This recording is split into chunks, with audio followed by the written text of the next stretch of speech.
जय हिंद सबको। कल बात चल रही थी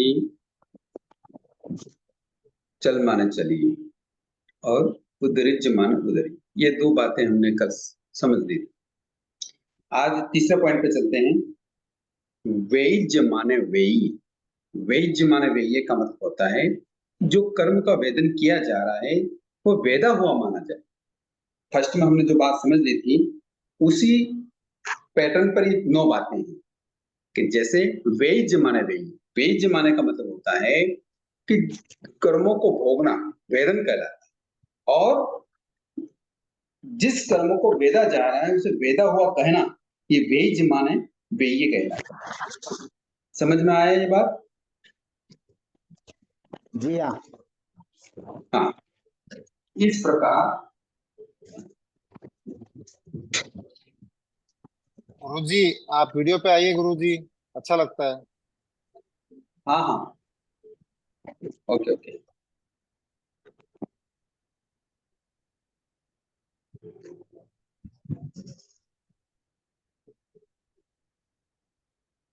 ओके सर, तो तीसरा प्रश्न भगवान से किया गया गौतम स्वामी के द्वारा।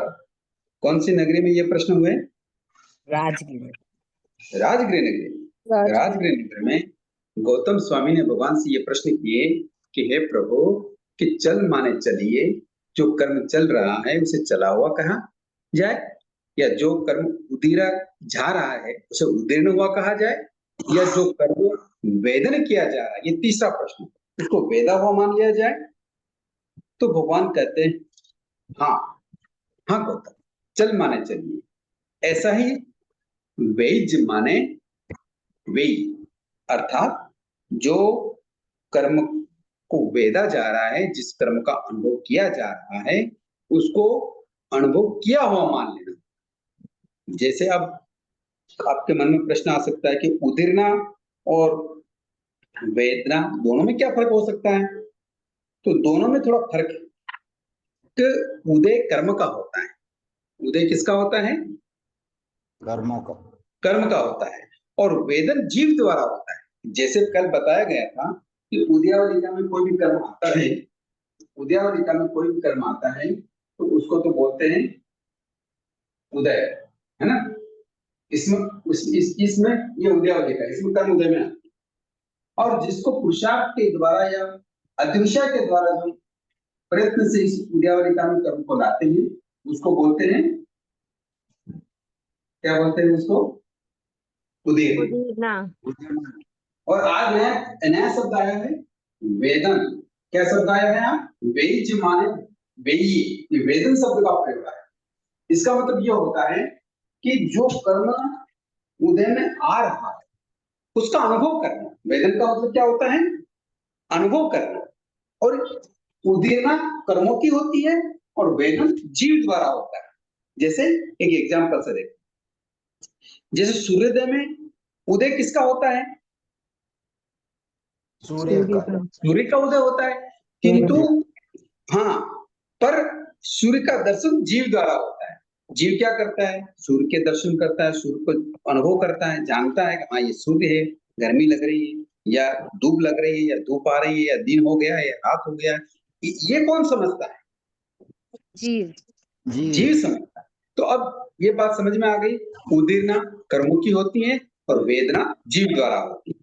ठीक है जी। 3 बातें हो गई। अब चौथा बात। भाई साहब एक सवाल था, ये जो वेदन हो रहा है तो ये विपाक उदय में ही कहलाएगा कि प्रदेश उदय में भी वेदन कहलाएगा? नहीं, यहाँ प्रदेश उदय की बात नहीं चल रही, यहाँ विपाक उदय की ही बात चल रही है। जी। प्रदेश उदय की बात आगमकार हर जगह नहीं करते, वो तो जब प्रसंगों बात जो बात आती है इसलिए प्रदेश उदय की बात करते हैं, क्योंकि प्रदेश उदय तो हर समय हो रहा है, उसकी विवेचना करने का ये कोई अभी वो कारण नहीं है। इसलिए यहाँ प्रदेश उदय की ही बात की जा रही है और अनुभव उसी का होता है। किसका होता है अनुभव? विपाक उदय का। विपाक उदय का ही होता है। तो अनुभव की बात चल रही है ना, वेदन की बात चल रही है, तो विपाक उदय की ही बात चल रही है। ओके जी जी। हाँ, प्रदेश उदय की बात, क्योंकि प्रदेश उदय का तो अनुभव होता नहीं है। हाँ भाई। तो 3 प्रश्न हो गए। चल माने चलिए, उदरिज माने उदरिए, और वेज माने वे। वेज माने का क्या मतलब होता है? वेदन करना, अनुभव करना। जो भी कर्म हृदय में आ रहा है उसका क्या करना? वेदन अनुभव करना, अनुभव करना। चौथा प्रश्न कर रहे हैं गौतम स्वामी भगवान से कि पहिज माने पहिए, अर्थात जो कर्म आत्मा से अलग हो रहा है उसको अलग हुआ मान ले।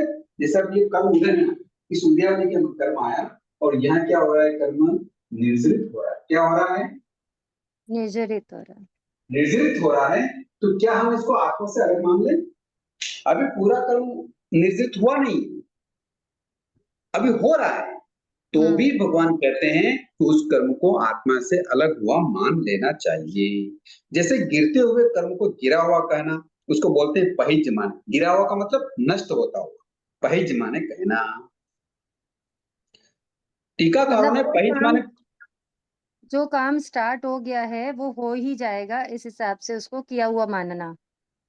हो ही जाएगा, यहाँ इसकी विवक्षा नहीं की जा रही। जी। इस बात को समझाया जा रहा है कि जो कार्य हमने शुरू किया है वो भी हो गया, उसी का पार्ट है। हाँ, जो हो चुका है वो उसी का पार्ट है।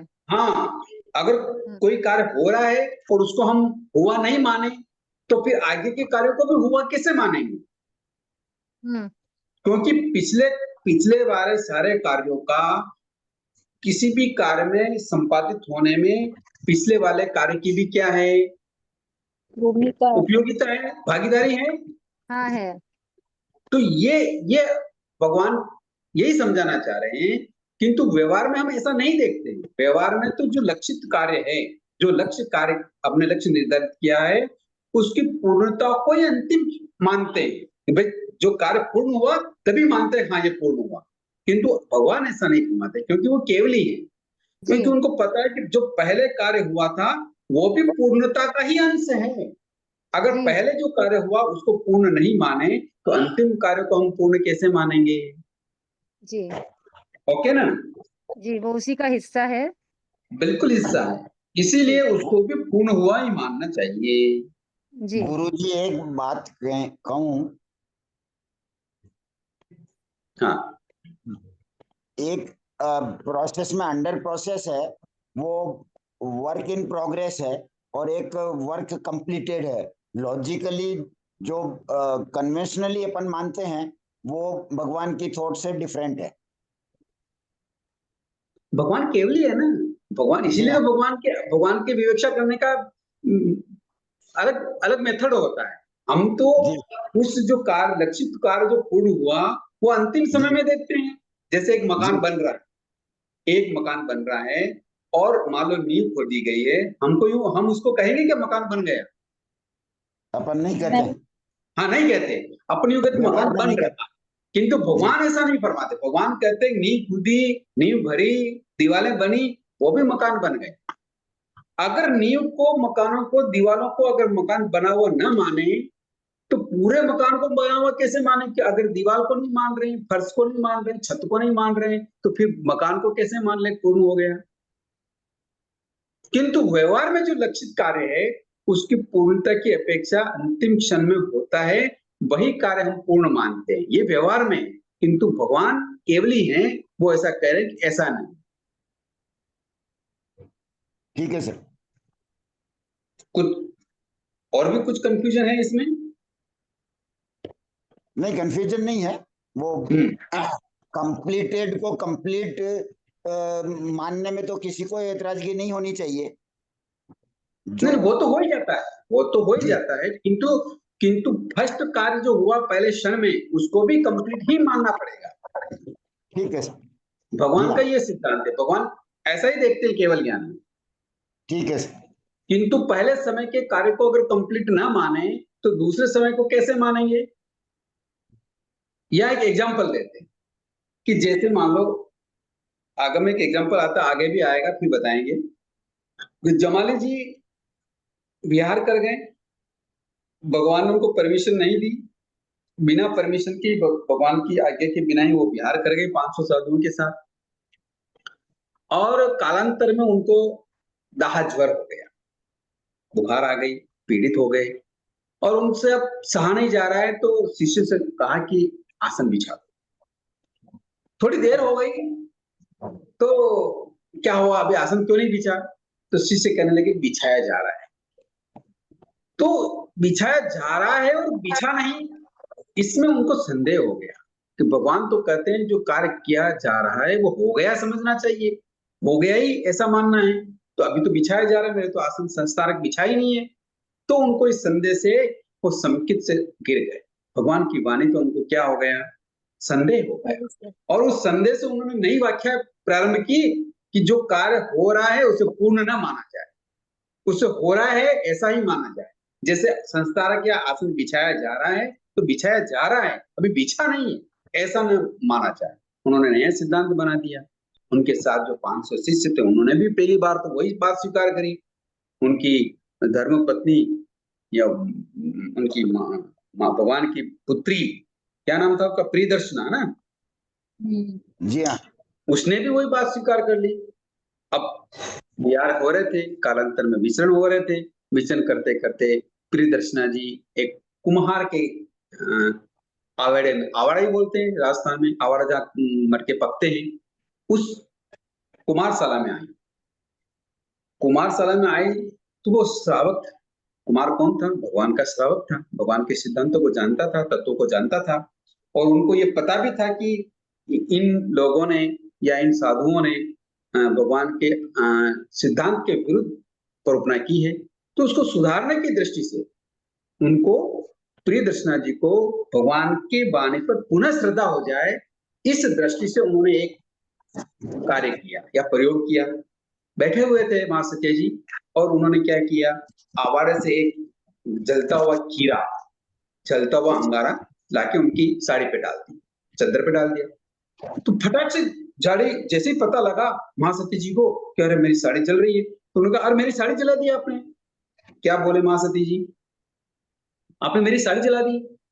तो तुरंत वो श्रावक बोले कि नहीं, आपकी साड़ी तो अभी जल रही, जली कहाँ है? जल रही है, भगवान का सिद्धांत तो आप मान ही नहीं रहे हो, जली कहाँ है? ऐसे उद्बोधन से महासती जी को क्या हो गया, बोध हो गया कि नहीं, पहली बार जब अंगारा साड़ी पर रखा उसमें भी साड़ी जल गई। इस सिद्धांत को उन्होंने वापस स्वीकार करके वो भगवान की आज्ञा में आ गए। इस प्रकार धीरे धीरे कई साधु भगवान की आज्ञा में आ गए, किंतु जमानी जी नहीं आए।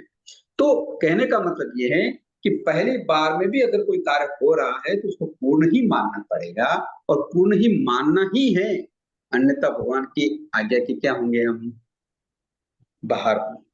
क्योंकि भगवान बता रहे हैं, जैसे कल भी बताया कि जैसे कोई पत्थर पे चोट कर रहा है, पत्थर की चोट से हम ज्यादा अच्छी तरह समझ सकते हैं कि पत्थर की पहली चोट पे कोई पत्थर टूटा हुआ दिखता है क्या? नहीं दिखता है। किंतु मान लो 100वीं चोट लगते ही अगर वो पत्थर टूट जाता है, तो क्या वो 100वीं चोट में ही पत्थर टूटा, पहली चोट में नहीं टूटा क्या? पहली चोट में भी टूटा था। टूटा। किंतु व्यवहार में यही लक्षित होता है कि 100वीं चोट पड़ते ही क्या हो गया, 100 चोटें लगने के बाद पत्थर टूटा, ये व्यवहार में ऐसा दिखता है। किंतु पहली चोट में भी वो पत्थर टूटा है। ऐसी ही केवल ज्ञान का विषय। समझ में आया बात? गुरुजी। हाँ सर। गुरुजी, हाँ बोलिए। इसमें जब आपने वो एग्जाम्पल दिया साड़ी जलने का, तो उससे ऐसा प्रतीत होता है, वो जो अभी सर बोले थे कि वो शायद इनकम्प्लीट हमें इसलिए लगता है कि कोई चीज जब अच्छी होती तो जब तक पूरी नहीं होती वो सही नहीं लगती, और जरा सा भी चोट पड़ गई मान लो हमारे किसी सामान पे, तो पहली चोट में भी हमें खराब लगने लगेगा। शायद इसलिए कंप्लीट इनकम्प्लीट नहीं समझ में आता, हम भाव जोड़ लेते हैं, और भगवान तो केवल ज्ञानी है तो कुछ भी नहीं कर जोड़ते। हाँ देखो, हमारे अच्छा लगने बुरा लगने से कोई बात नहीं है, भगवान केवल ज्ञानी है, वहां कोई राग द्वेष नहीं है। वो तो जैसा सिद्धांत होता है वैसी बात बताते हैं ना। हम अपने व्यवहार से कुछ भी बोल सकते हैं, हाँ वो अलग विषय। ठीक है, हाँ जी। ओके। तो इस प्रकार कितने प्रश्न हो गए? 4 प्रश्न हो गए। चल माने चलिए, उदरिज माने उदरिए, पेज माने वेइये, और पहिज माने पहिये। यानी जो कर्म आत्मा से अलग हो रहे हैं, अभी पूर्ण नहीं हुए हैं, फिर भी उसे हुआ मान लेते हैं, अलग हुआ ऐसा मानते हैं।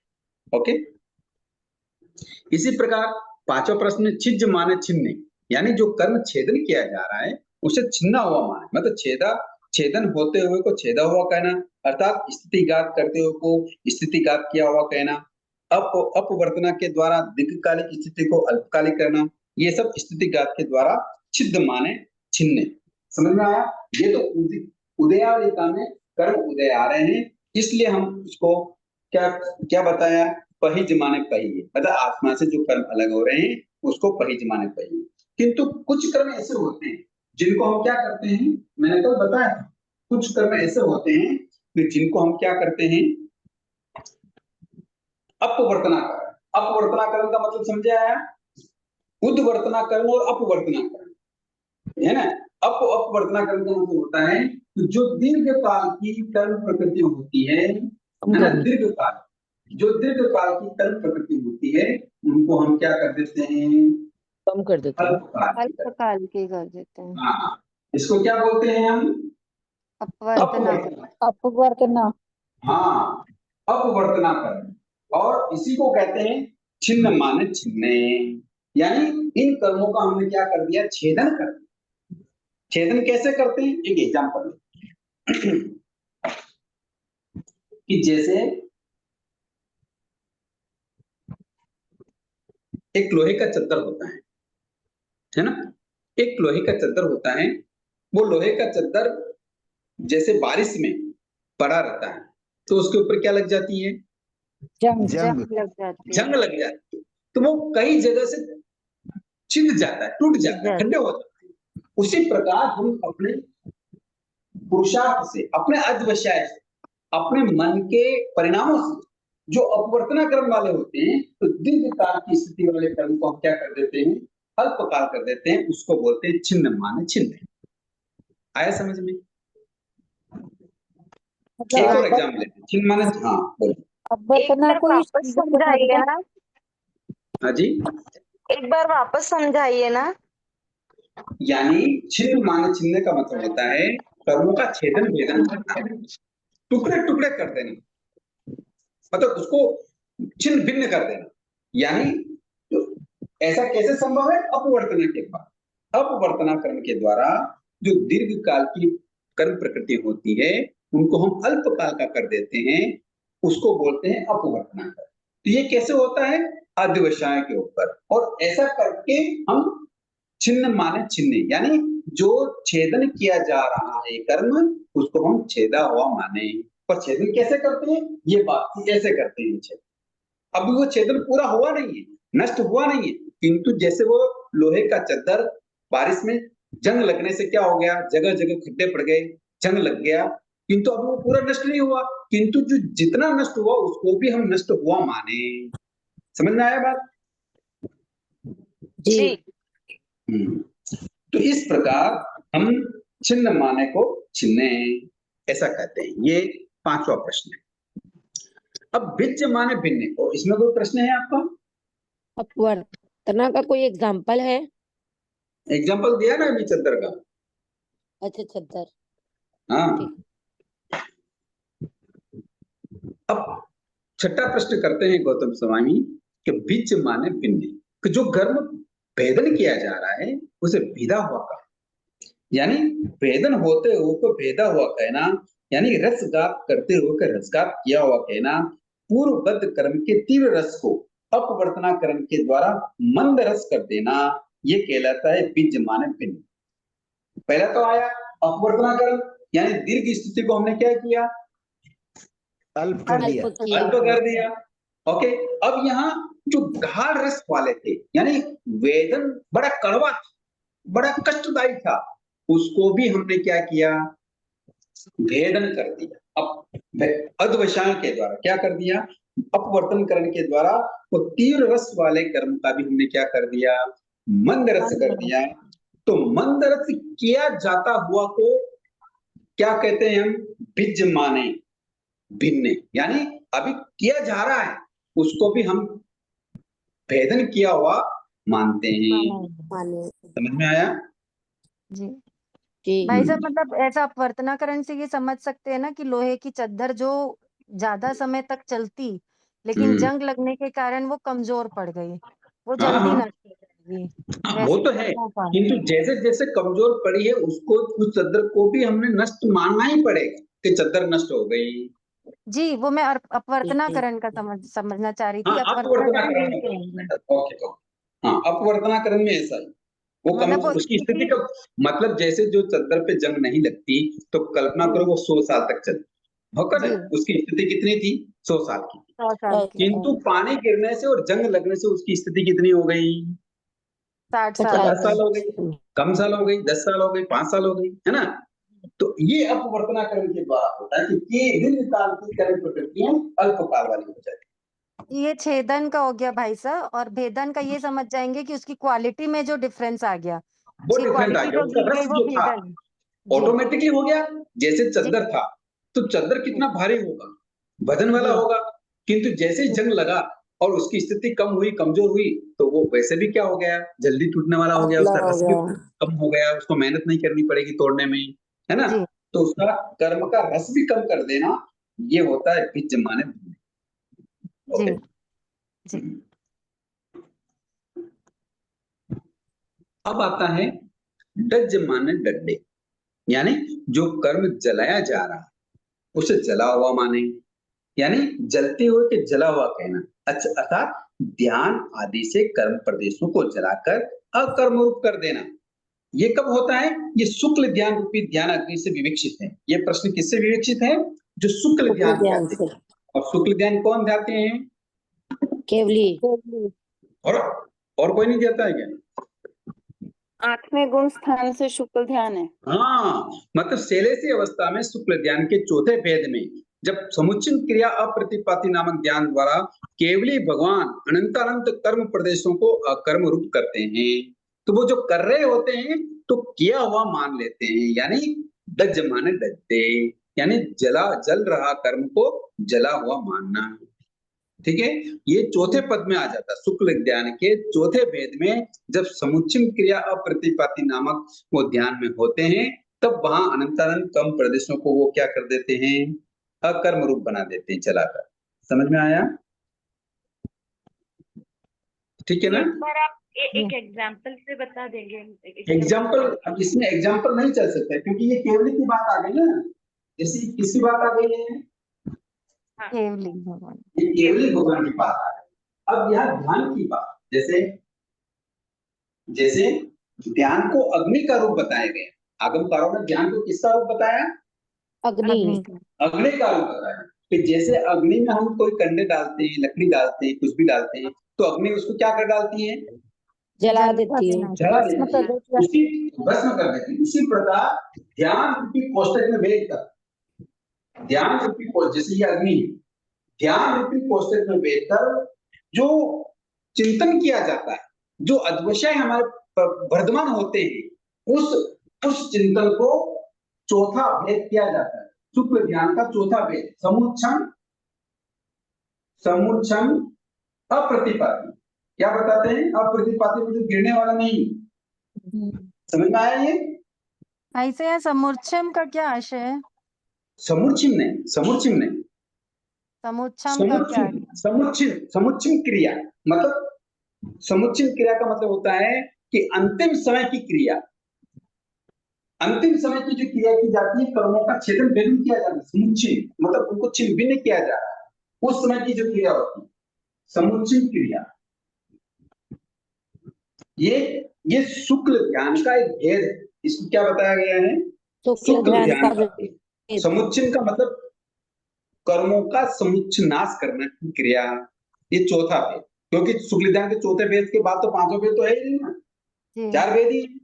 जी जी ये अंतिम क्रिया है, जो अप्रतिपत्ति, यानी अब इससे आगे भगवान मोक्ष कोई भी जीव नहीं जाने वाला है। जी तो ऐसी अग्नि में कर्मों को जला डालना या जला रहे होते हैं उसको भी जला डालना मानना, ठीक है ना।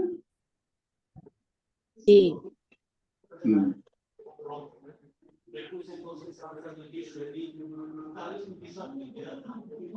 समझ में आया, हाँ जी हाँ सर। गुरुजी फिर ये डज माने डड और इसके पहले जो हमने पांचवा पढ़ा था ये हम बिज बिज माने भिन्न।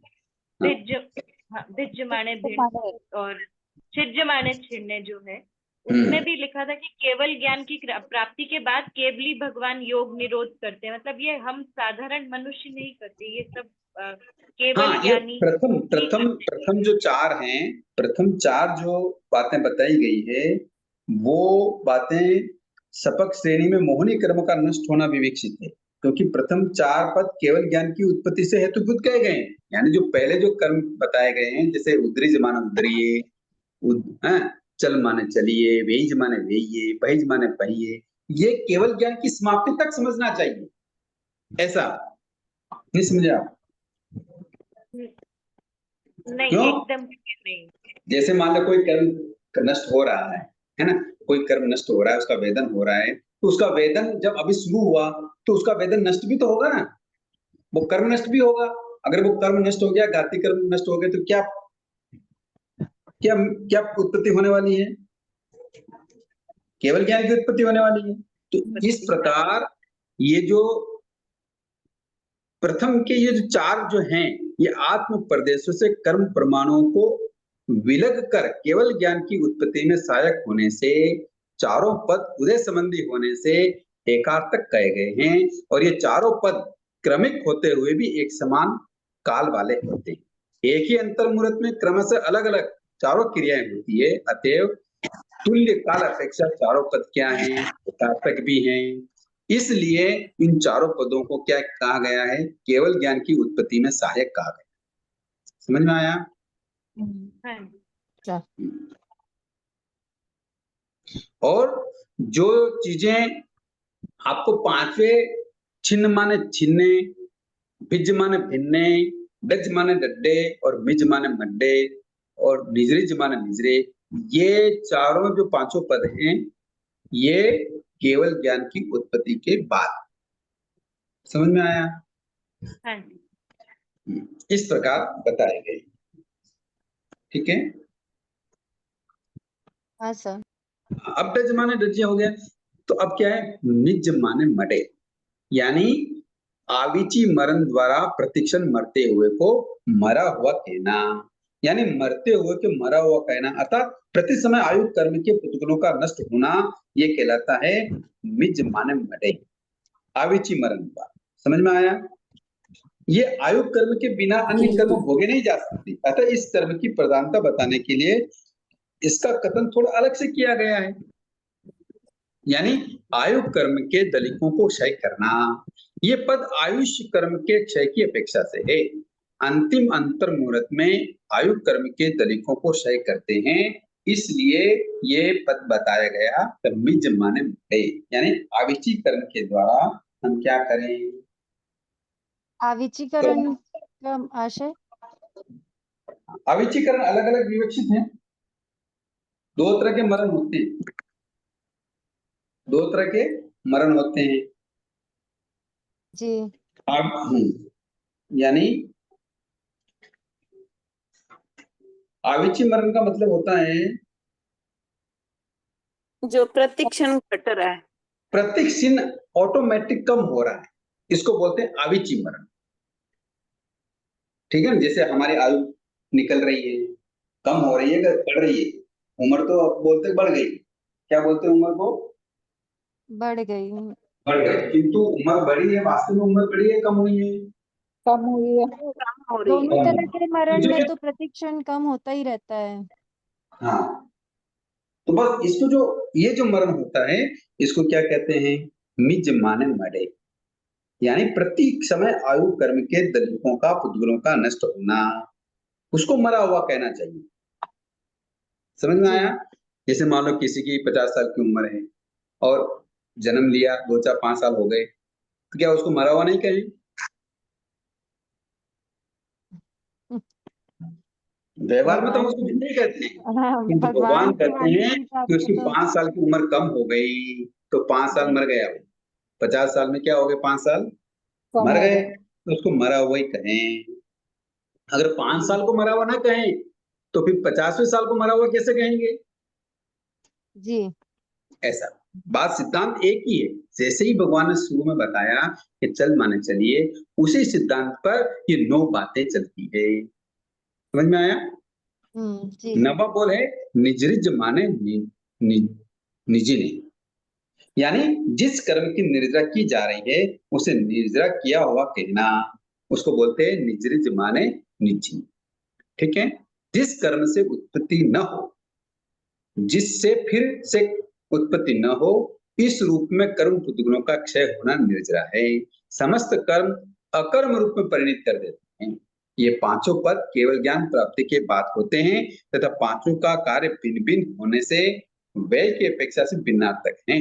किंतु फर्स्ट के जो 4 पद हैं वो एकार्थक हैं, और बीच नीचे के जो 4 पद हैं वो के 5 पद हैं वो क्या हैं? भिन्नार्थक हैं, वो अलग अलग हैं, क्योंकि ये केवल ज्ञान की प्राप्ति के बाद होता है। ये 5 पद विविध गोष वाले हैं, विविध व्यंजन वाले होने से अलग अलग उनका स्वर निकलता है, अलग अलग कार्य होने से इसे इनको नाना गोसा और नाना व्यंजना भी कहते हैं। समझ में आया? जी। इस प्रकार ये अपना पहला शतक का पहला उद्देश्य का पहला बोल पूरा हो जाता है, पहली बात पूरी हो जाती है।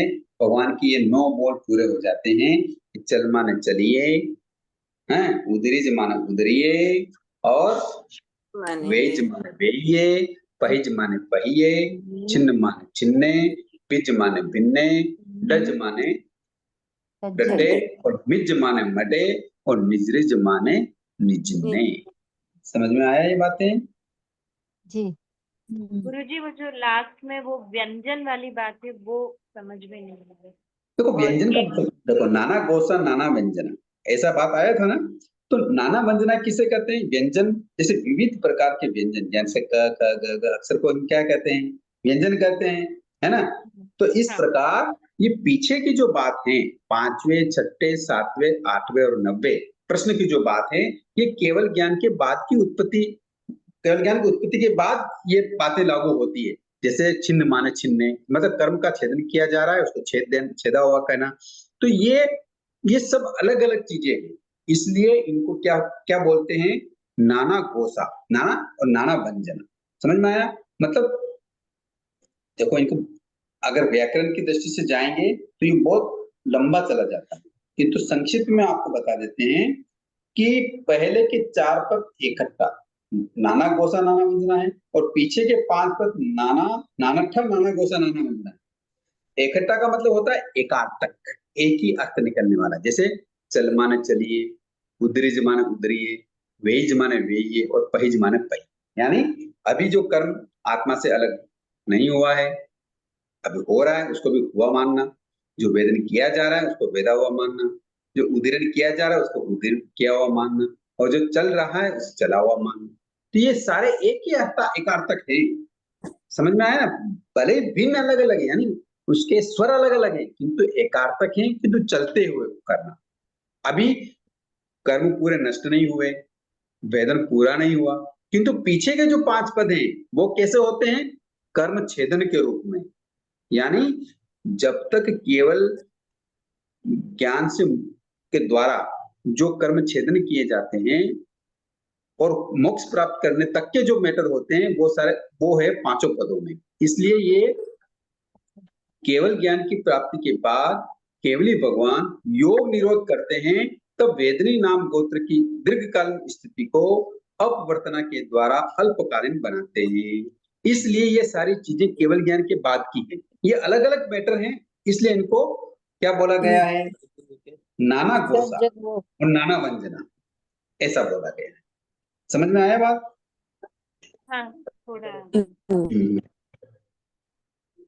देखो, पहले के जो 4 पद हैं वो काल की अपेक्षा तुल्य हैं, अर्थात सबक श्रेणी के अंतर मुहूर्त के काल सभी जीवों के समान होता है। कि जैसे मान लो, अब ये जो पहले पद पता है ना, चल माने चलिए, उदरिज माने उदरिए, वेइज माने वेइये, और पहिज माने पहिए, ये तो क्या केवल ज्ञान के पहले की बात है।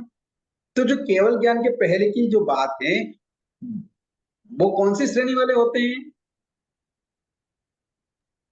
वो शपथ श्रेणी वाले सपक श्रेणी वाले होते हैं। तो सपक श्रेणी वाले जो जीव होते हैं उनका अंतर्मुहूर्त का काल सभी का समान होता है कि नहीं होता है? अंतर्मुहूर्त में सपक श्रेणी चढ़ेंगे। हाँ तो इस प्रकार से वो एकार्थक कहलाते हैं, तुल्य कहलाते हैं कि एक ही कार्य करने की अपेक्षा से ये चारों पद क्या हैं? एकार्थक हैं, क्योंकि वो उसी दरमियान कर्म को चलित कर रहे हैं, कर्म को उद्धृत कर रहे हैं, कर्म का वेदन भी कर रहे हैं और आत्मा से कर्म को अलग भी कर रहे हैं। करते हुए को अलग कहना, ये चारों बातें एकार्थक हैं और एक ही अंतर्मुहूर्त में काल बात की जा रही है, इसलिए इनको क्या कहा जाता है? एकार्थक। जी। अर्थात सपक श्रेणी में ये चारों पद आत्मा से घातक कर्मों को हटाने का कार्य करके केवल ज्ञान उत्पन्न कराते हैं। अतः केवल ज्ञान की उत्पत्ति पक्ष को लेकर काल और कार्य की अपेक्षा ये चारों पद एकार्थक हैं। काल की अपेक्षा भी एकार्थक हैं और कार्य की अपेक्षा भी एकार्थक है, क्योंकि ये चारों पदों से ही केवल ज्ञान क्या होने वाला है? मिलने वाला है। और केवल ज्ञान जब मिलेगा तो सपक श्रेणी में ये अंतर्मुहूर्त में ये चारों कार्य होते हैं, इसलिए ये एकार्थक कहलाता है। समझ में आया? जी ऐसा मतलब इनका टाइम पीरियड एक जैसा है। किंतु पीछे के जो 5 पद हैं, छिन्न माने छिन्ने, बिज माने बिन्ने, डज माने डड्डे, मिज माने मड्डे और निजरिज माने निजरे, इन सब का कार्य अलग अलग है। जैसे छिन्न माने छिन्ने, इनका क्या कार्य है? कर्मों की स्थिति को क्या करना? कम करना, है ना। और बिज माने का क्या कार्य है? तीव्र रस को मंद करना। और डज माने का क्या कार्य है? कर्मों के प्रदेशघात की अपेक्षा से उनको क्या करना? नष्ट करना, जलाना। और भिज माने का आविची मरण के द्वारा, जैसे आयु कर्म नष्ट होता है, वो तो किसी के उस आदिविषय के द्वारा नहीं होता है, वो तो आविची मरण के द्वारा ही होता है, इसलिए मिज माने मड्डे। इनके सर के सभी के कार्य अलग अलग एक नहीं है जी। और निजरिज माने निजरी, मतलब समस्त कर्मों की अपेक्षा से कर्मों का निर्जन करना। ये पांचों के कार्य भी अलग अलग हैं, इसलिए इनको क्या बोलते हैं? नाना कोसा। समझ में आया? जी जी, 2 शब्द समझ में नहीं आए। एक वो जो आपने बोला था शपथ श्रेणी करके जो था, और वेज माने मडे में वो मरण, कोई एक टाइप का जो मरण आप बोले थे, आविची मरण। जी, आवेश मरण। शपथ श्रेणी आविची समझ मरण का में मतलब आया प्रत्येक समय आयु का कम होना, ये आविची मरण कहलाता है। और उनको शपथ श्रेणी नहीं समझ आया भाई साहब। देखो, सपक श्रेणी का मतलब ये होता है कि कोई भी जीव सपक श्रेणी चल रहा है केवल ज्ञान प्राप्त करने के लिए, ओके ना, तो उसका काल का समय जो होता है वो अंतर्मुहूर्त ही होता है, इससे अधिक नहीं होता। ओके, शपथ श्रेणी अंतर्मुहूर्त है ये सब। हाँ, सपक श्रेणी का समय कितना है? अंतर्मुहूर्त का है। अच्छा। अब तो ये चारों बातें उसी अंतर्मुहूर्त में होती हैं। चल माने चलिए, उद्रिज माने उद्रिये, वेज माने वेइये और पहिज माने पहिये, यानी ये चारों बातें अंतर्मुहूर्त में होती है। काल कितना हो गया सभी का? अंतर्मुहूर्त। अंतर्मुहूर्त। और कार्य भी एक ही है कि ये चारों कार्य केवल ज्ञान प्राप्ति में सहायक हैं, तो कार्य भी एक ही हो गया, तो ये एकार्थक कहलाते हैं। जी ओके गुरुजी, एक प्रश्न है। हेलो, बोलिए। जय जिनेन्द्र। हाँ गुरुजी, ये सारा 12वें गुण स्थान के ऊपर वाले केवली, जिनको केवल ज्ञान होने वाला है निश्चित, उसके हिसाब से है या फिर अपने दैनंदिन लाइफ में डे टू डे? नहीं, अरे इसीलिए तो बता दिया, पहले ही बता दिया कि ये जो चारों कार्य हैं वो एकार्थक कहे गए हैं और ये चारों कार्य क्रमिक होते हुए भी एक समान काल वाले हैं और ये केवल ज्ञान, केवल दर्शन को प्राप्त कराने वाले हैं। बता दिए तो ना। अपने डे टू डे लाइफ में नहीं है, इसको ऐसे नहीं समझना नहीं, क्या? डे जैसे टू डे लाइफ में नहीं, ऐसा नहीं। बम्बई जा रहा है तो चला गया। नहीं, वो एक व्यवहार में एग्जाम्पल बताएं कैसे कर्मों का क्षय होता है, ये उसको क्षय हुआ कैसे मानना, ऐसा व्यवहार में आपको बताया गया। Okay, thank you. जय जिनेन्द्र। जैसे चल माने चलिए कहा कि जो कर्म चल रहा है उसे चला हुआ कहना, यानी उद्यावलिका में प्रविष्ट कर्म को उदित कहना। इस पद से केवल ज्ञान की प्राप्ति का समय आने पर कर्म क्षय के पूर्व उदय में आने लगते हैं। यानी हम तो क्या कर रहे हैं? कर्म क्षय भी कर रहे हैं, वापस पुनः भी बांध रहे हैं। बांध रहे नहीं बांध रहे? बराबर है, बांध रहे हैं। हाँ, तो ऐसा कहने का मतलब है ये केवल ज्ञान तक अगर ये कर्म जैसे चार घाती कर्म वापस पुनः बंद नहीं होते हैं, है ना? हाँ। तो इस प्रकार उस कर्म को क्या कहना, जैसे मान लो शपथ श्रेणी में कर्मों का क्षय शुरू हुआ तो उसको हाँ। क्षय हुआ मानना, ये अच्छा, क्योंकि वो वन वे है, वो वापस बंधने नहीं वाले हैं। बंधने वाला नहीं है। जैसे कल एक हाँ। प्रश्न किया था किसी भाई ने कि मान लो वो रिटर्न हो जाए, वापस बॉम्बे नहीं जाए, रिटर्न आ जाए तो, हाँ हाँ हाँ ऐसा प्रश्न किया था ना। तो यहाँ रिटर्न याद वाली है। बात नहीं कर रहे हैं हम, हाँ। वहां बॉम्बे जाने वाली ही बात कर रहे हैं, यानी केवल ज्ञान तो प्राप्त करने वाली ही बात कर रहे हैं। बराबर 12वें किंतु गुण इसमें स्थान से ऊपर। इसमें सभी के लिए ये नियम लागू होता है कि चल माने चलिए, यानी जो कार्य किया जा रहा है उसको भी हम पूर्ण मानते हैं, मानना ही है, मानेंगे ही, तभी वो कार्य क्या होगा, पूर्ण कहलाएगा। फर्स्ट कार्य को अगर पूर्ण नहीं माने तो अंतिम कार्य भी हम पूर्ण नहीं मान सकते, ये एक सिद्धांत सेकंड बता रहे हैं। जय ओके, जिनेंद्र, धन्यवाद। हाँ। एक मिनट गुरुजी, जैसे आपने जैसे एक एक एग्जांपल और देते हैं, जैसे जो कर्म चल रहा है उसे चला हुआ कहना, यानी उसी प्रकार जैसे शुक्ल पक्षी को सिद्ध कहना, शुक्ल पक्षी बनते ही उस जीव के सिद्ध होने की प्रक्रिया प्रारंभ हो चुकी है। जैसे मान लो कोई अनधिकालीन मिथ्यात्वी जीव है, पहली बार वो शुक्ल पक्षी बना, अब जो शुक्ल पक्षी बनता है वो सिद्ध होता है कि नहीं होता है? होता है ना। होता, अब देर लगेगी। अब संसार परिभ्रमण कितना लंबा चौड़ा है वो अलग विवक्षा है, किंतु वो सिद्ध कहलाएगा नहीं कहलाएगा? तो उस जीव की सिद्ध होने की प्रक्रिया प्रारंभ हो चुकी है, इसलिए हम उस शुक्ल पक्षी को सिद्ध मानते हैं। तो शुक्ल पक्षी जीव सिद्ध होता है या सिद्ध है, अब जब उसके कर्म उदय में है तब तक वो संसार में रहेगा। आया समझ में? अब मतलब भाई से ये 9 जो पूरे क्वेश्चंस हैं वो पूरे सभी जगह लागू होते हैं, बिल्कुल लेकिन सभी जगह शुरू के लागू होता 4 हैं वो केवली भगवान के अर्थ में है। स्पेशल हाँ बताए गए हैं। हाँ हाँ हाँ, ओके। एक जैसे जो ही आप संकेत की प्राप्ति हुई तो हम उसको क्या कहेंगे, सिद्ध कहेंगे कि नहीं कहेंगे? क्योंकि कहेंगे संकेत सम्यक पहली बार सम्यक आए तो कितने काल बाद वो सिद्ध होने वाला है? अर्ध पुद्गल परावर्तन। अर्ध पुद्गल परावर्तन काल। अगर उसको संकेत नहीं आई हुई होती तो फिर तो अर्ध पुद्गल परावर्तन होता ही नहीं, अनंत काल था। किंतु जी जैसे संकेत आई तो उसका सिद्ध होना क्या हो गया, नक्की हो गया। तो संकेत को भी हम सिद्ध ही करेंगे, सिद्धपना ही कहेंगे।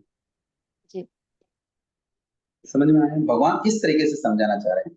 मतलब ओके, ये गहन अर्थ वाला है, बहुत वास्ट बिल्कुल। है, हम लोग बहुत छोटा समझते हैं कि जो अभी हो हाँ, रहा है तो वही। हमारी जितनी क्षमता होती है हम उतना ही समझते हैं, जी जी किंतु भगवान ऐसा समझाना चाह रहे हैं जी क्योंकि उसका काल निश्चित हो गया, परिपक्व हो गया, अब वो सिद्ध होगा ही, यानी सिद्ध का बीज पड़ गया।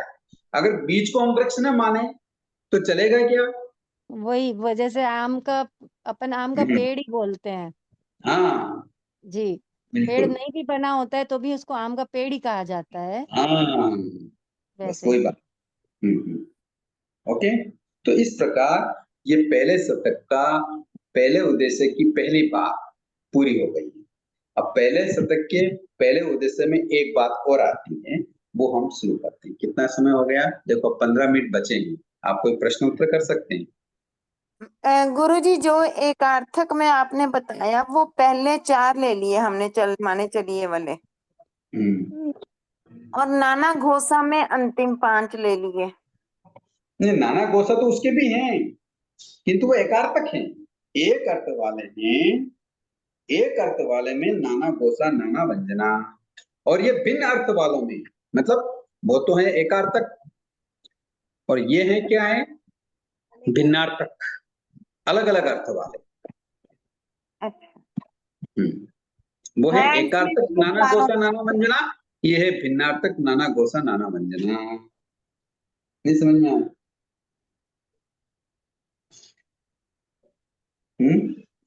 एक ये तो है जो पहले के 4 पद क्या है, एकगट्ठा, एकगट्ठा मतलब एकार्थक नाना गोसा नाना व्यंजना, और पीछे के 5 पद हैं नानट्ठा, मतलब अलग अलग अर्थ वाले हैं। अर्थ वाले, किंतु वो भी नाना गोसा नाना व्यंजना, ऐसा। मतलब शुरू के जो 4 एकार्थक है वहाँ केवली भगवान का अर्थ सीधा सीधा मोक्ष है ना, हाँ, वो एक ही कार्य कर रहे हैं, हाँ, भले एक ही ही अर्थ चार सिद्ध चीज। करने हाँ वाले हाँ हैं। हाँ हाँ। और ये केवल ज्ञान होने के बाद जो 5 बातें हैं, उनके सारे के कार्य अलग अलग हैं। इसलिए वो नानक था, नाना गोसा नाना मंजर। वो है एकत्था, नाना गोसा नाना मंजर। जी। मतलब जिसका विषय और अर्थ एक हो, उसे एकत्था कहते हैं। ऐसा। हाँ।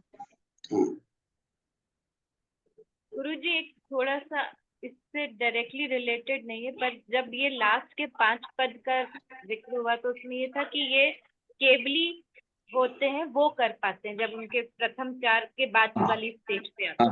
हाँ हाँ तो मुझको वो ध्यान में आया कि लघुदंडक में हमने पढ़ा था समुद्घात करते, वो भी तो कर्मों का जब आयुष काल जब होता है कि उनको पता रहता है कि वो कर्म ज्यादा है तो वो आत्म प्रदेश जो करते हैं, ये और वो कहीं रिलेटेड है, ये करने का तरीका ही समुद्घात है क्या, वन ऑफ द वे? नहीं नहीं नहीं, वो चीज अलग है। वो चीज क्या है, वो चीज अलग है। केवल ज्ञान के बाद जो कार्य हो रहा है ना, जैसे आयु कर्म का, है ना, आयु हाँ। कर्म का जो बात हो रहा है ना, ये जो कार्य हो रहा है वो आयु कर्म को नष्ट करने संबंधी हो रहा है। मतलब आयु कर्म का क्या है, रज माने कर्म को जलाया जाना। वो तो कर्मों को एक स्थिति में लाने के लिए कर रहे हैं, किंतु कर्म को जलाने की वाली जो बात है ना, वो शुक्ल ज्ञान के 4थे पद वाली स्मृति क्रिया वाली ही बात है। यहाँ जो बात कही गई है वो समुद्घात की बात नहीं कही गई। हाँ, दोनों रिलेटेड नहीं है, दोनों से अलग अलग है। अलग अलग क्योंकि समुद्घात हर केवली नहीं करते ना गुरुजी, इसलिए भी वो होगा। नहीं कर, हो सकता जी है या इसका कोई विवेचना नहीं की गई है समुद्घात की। जी। अच्छा, अभी जो प्रश्न पूछा गुरुजी उस हिसाब से ये पांचों सभी केवली करते हैं। हाँ, केवल ज्ञान की बात की बात। अच्छा, जय जिनेंद्र गुरुजी, एक क्वेश्चन पूछूं मैं? हाँ जी, इसमें अपवर्तनाकरण का ये अर्थ जो मतलब परिवर्तन ये होना। जो आपने बताया ना, एक मिनट, ये जो पहले जो पूछा ना समुद्घात वाला मैटर, हाँ जी, हाँ, ये क्या करते हैं केवली भगवान, ये भी है ना, जैसे छिद्र माने छिन्ने, कर्म को क्या करते हैं, छेदन करते हैं, है ना, अलग अलग करते हैं। तो उसमें योग निरोध के द्वारा जो दीर्घ काल की स्थिति को अल्पकाल की करते हैं, है ना, तो वो केवली समुद्घात में भी हो सकता है, आ सकता है। ओके, जी फिर भी और महापुरुषों को पूछ लेंगे, फिर बताएं। हाँ, अब बताइए आप। जी जी गुरुजी, मैंने ये पूछना था कि अपवर्तनाकरण का अर्थ जैसे परिवर्तन करना।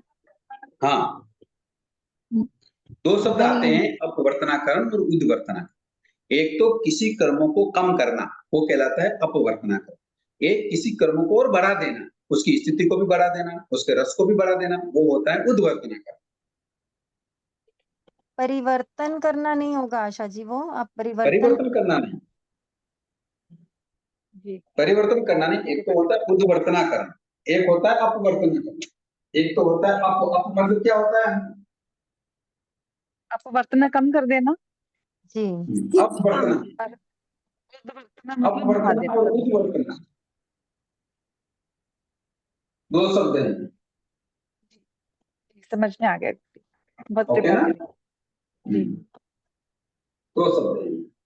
इसमें तो कर्मों की स्थिति और कर्मों के रस को कम करते हैं अद्वैषण के द्वारा, और इसमें बढ़ जाते हैं। जी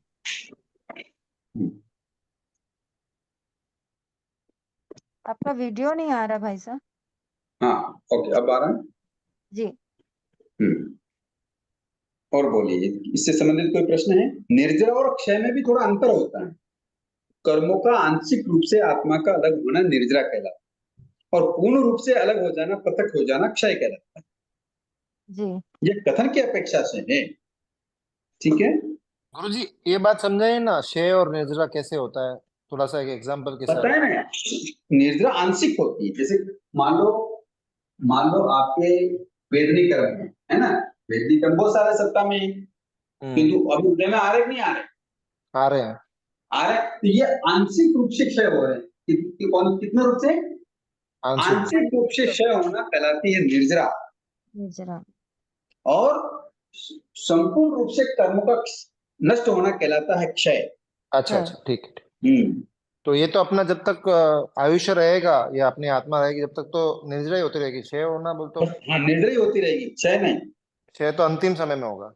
अंतिम समय, जब तक हम शपथ श्रेणी नहीं चढ़ेंगे तब हाँ तक क्षय नहीं होगा। वो ठीक क्षय क्षम चलता रहेगा, दोनों चलते रहेंगे, थोड़ा थोड़ा ठीक निर्जरा होती रहेगी आंशिक रूप ठीक से। ठीक। गुरुजी, जो आपने बोर्ड पे लिखा अपवर्तनाकरण और उपवर्तनाकरण, ये क्या होता है? ये किस चीज से related ये क्या मन की परिणामों पे डिपेंड करता है, क्या हमारा मन क्या सोच रहा है उसके ऊपर डिपेंड करता है। हमारा मन अगर अच्छा सोच रहा है, शुभ सोच रहा है, शुभ योगों में प्रवृत्त हो रहा है तो अपवर्तनाकरण, समझ में आया? हाँ जी। और हमारा मन अगर अशुभ सोच रहा है, अशुभ योगों में गमन कर रहा है तो वो कहलाता है उद्वर्तनाकरण, मोटे रूप में। ठीक है। ठीक है।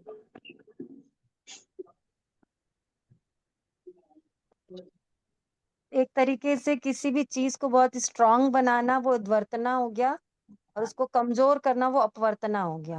हाँ, ओके, मतलब कर्मों को, ये कर्मों से संबंधित है ये शब्द, जी।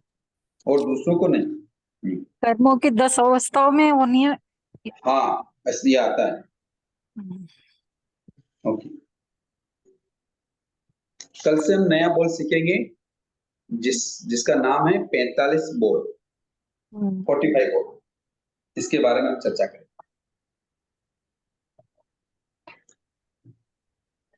और कोई प्रश्न तो कर लें।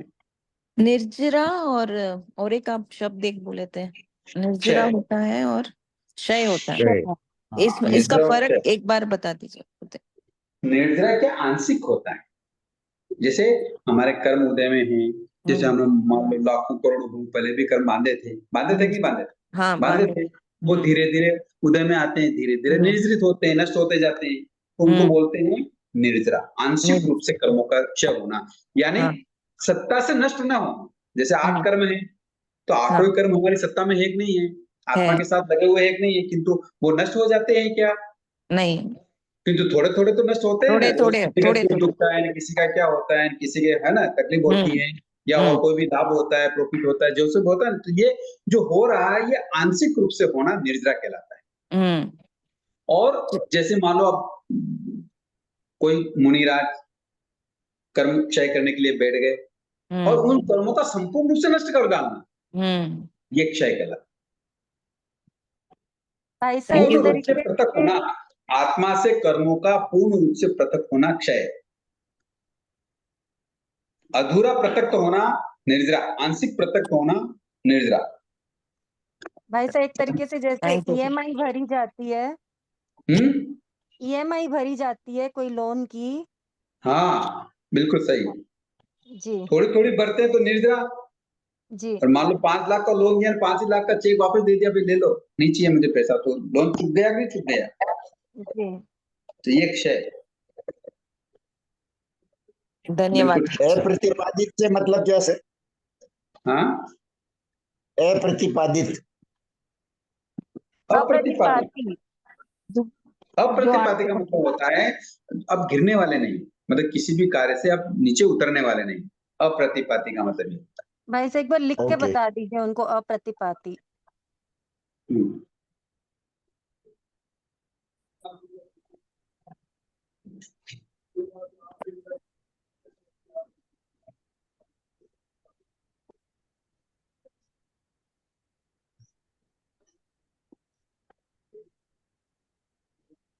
अप्रतिपात यानी अब गिरने वाले नहीं।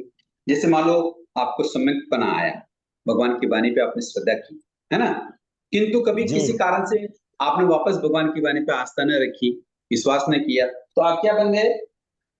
प्रतिपाती। प्रतिपाती बन गए। किंतु आपने दृढ़ आस्था रखी, विश्वास रखा, तो फिर क्या बन गए? और ये दृढ़ विश्वास केवल ज्ञान की तरफ बढ़ गए तो फिर कहलाता है अप्रतिपात। किंतु केवल ज्ञान की तरफ न बढ़कर हम वापस संसार में उलझ गए, फिर गिर गए, तो फिर कहलाता है वो प्रतिपात। ठीक है ना? जी हाँ। हम्म।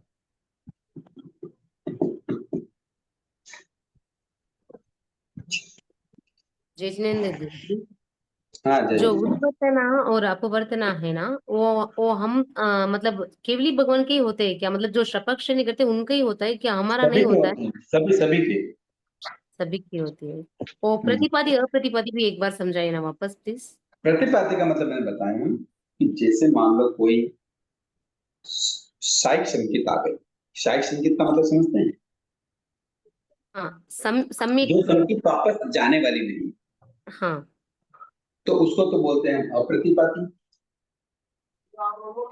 हाँ गुरु जी। ठीक है ना? हाँ और दूसरी जो मान लो हम आज हमारे पास संकेत है, किंतु हम व्यवहार में उलझ जाते हैं, कई बार कष्ट आ जाते हैं, मुश्किलें आ जाती है, परिस्थिति बदल जाती है, हम भगवान की श्रद्धा को छोड़कर भी दूसरों को मानते कि नहीं मानते? हाँ तो गिर गए संकेत से, बरोबर। वो कहलाता है प्रतिपाती। संगीत से गिरना प्रतिपादी है। नहीं, केवल एक एग्जाम्पल दिया, साधुपने से भी गिर जाते हैं।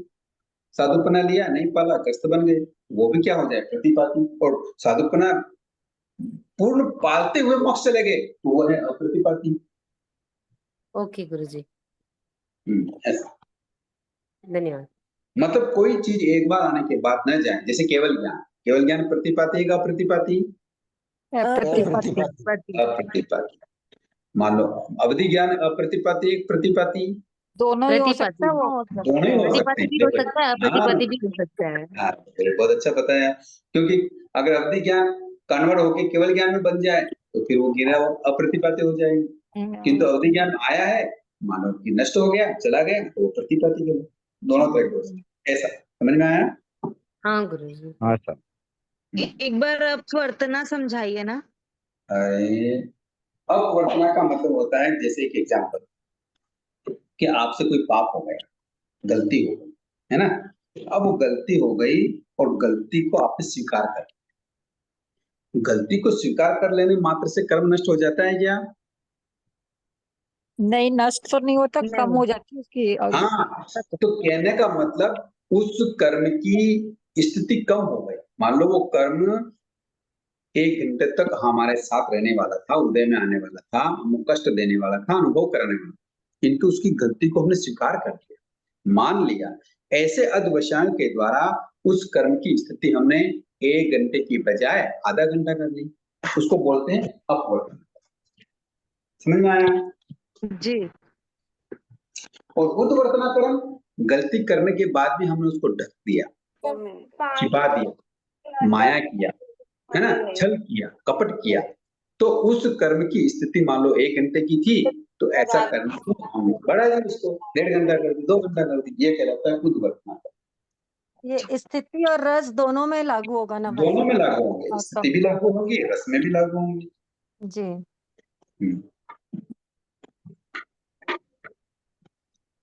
ओके,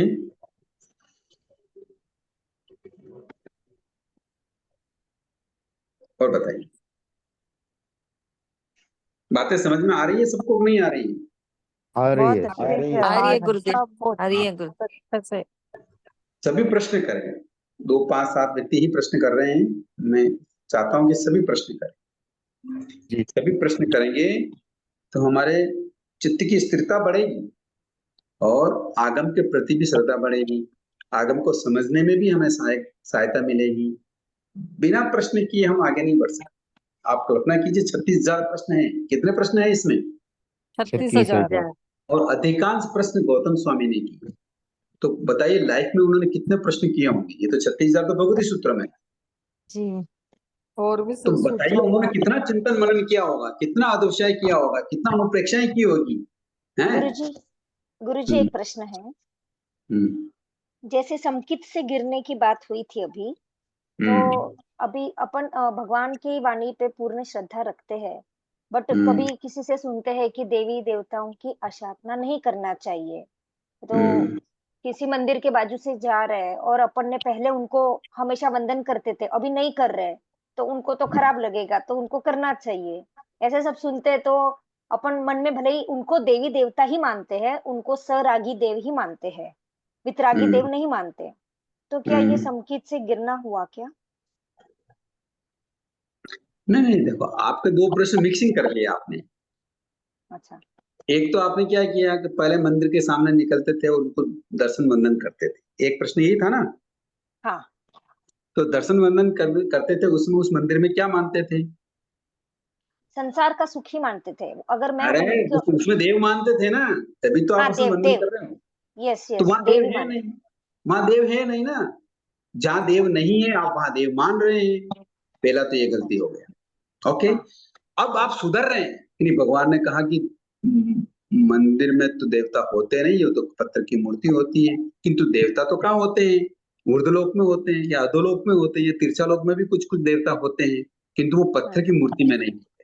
तो ऐसा समझकर अगर वहां से अब हम मंदिर नमस्कार नहीं कर रहे हैं, तो इसमें देवताओं का क्या हो गया? देवता क्यों नाराज हो गए? पहले से ही नहीं थे और अब भी नहीं है। अब हम समझ लिए कि हाँ यहाँ वास्तव में नहीं है, तो फिर वो संकित से गिरना कैसे हुआ? नहीं समझ में आई बात? नहीं, हमने अपनी मतलब भूल सुधार ली, इसमें देवता नाराज होने की या असाधना होने की बात कहाँ आ गई? भले ही वो नहीं है वहां पे, पर वो एक श्रद्धा की, श्रद्धा से वो श्रद्धा मूर्त, तो मतलब मिथ्या जैसे थी ना, उद्गल। जो श्रद्धा थी वो तो मिथ्या थी, अच्छा, गलत थी। आपने उसको सुधार लिया, इसमें देवता के नाराज होने का क्या प्रश्न हुआ? अच्छा, कभी ऐसे कुल देवी का ऐसे डर लगता है ना, नहीं माने तो जैसे बच्चे बीमार हो जाएंगे, ऐसे हो जाएगा, ऐसे डर बैठा हुआ है ना, तो फिर ये वो। डर ही मिथ्या है, ये डर ही मिथ्या दर्शन है। सही है। अच्छा, क्यों?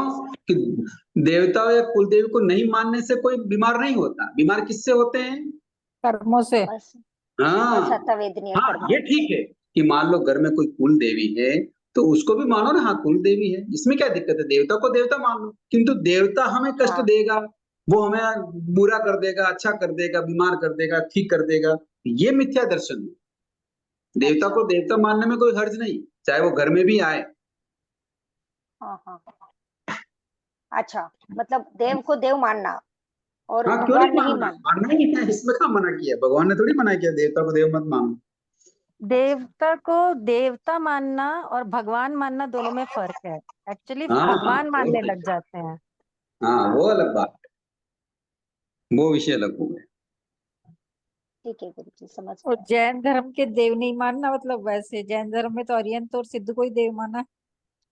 हाँ, अरे हाँ, ये कि देव का स्वरूप माना, भगवान अरिहंत और सिद्ध क्या है? देव रूप में, और छद्मस्त जो है वो गुरु रूप में होते हैं। तो वो भगवान ही है, मतलब अब भगवान मानना तो अरिहंत सिद्ध को मानना। हाँ जी, भगवान अरिहंत सिद्ध को माना। ठीक है गुरु जी, धन्यवाद। और मैत्री कृपा की भाई साहब। बहुत बहुत धन्यवाद सबको, आभार। जय जिनेन्द्र, क्षमाया जय सबको। जिनेन्द्र। जय जिनेन्द्र जय सर, जिनेन्द्र, बहुत जय बहुत जिनेन्द्र। धन्यवाद आपका। बहुत जय बहुत जिनेन्द्र धन्यवाद, सर, बहुत धन्यवाद। सबको जय जिनेन्द्र सर। शाबाश, बहुत बहुत मैं लिख रही थी अब।